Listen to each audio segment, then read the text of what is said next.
So I just thought I'd make a quick update video on this chair. I've had it, obviously, as you know, for quite a while now. I use it every single day.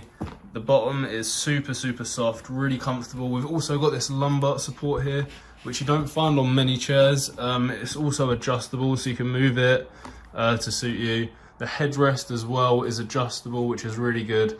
It fits my neck like perfectly, so it's really comfortable. Obviously, the chair also moves up and down. It's really easy to assemble. I actually made a video on assembly, and it literally took me like 10 minutes from receiving it. So it's really easy. Believe me, if I can do it, anyone can do it. Honestly, like, I love this chair. I have actually got a little mark here. That's just from where I spilt my drink, unfortunately. Hopefully I'll be able to wash that out. I've seen recently a lot of big tech companies investing in these chairs. These are like the new office chairs in a lot of offices that I've seen.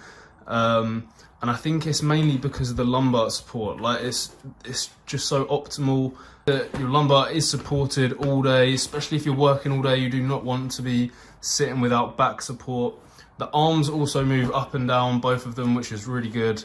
All in all, guys, I can't lie, I have nothing bad to say about this chair. It's a really good office chair.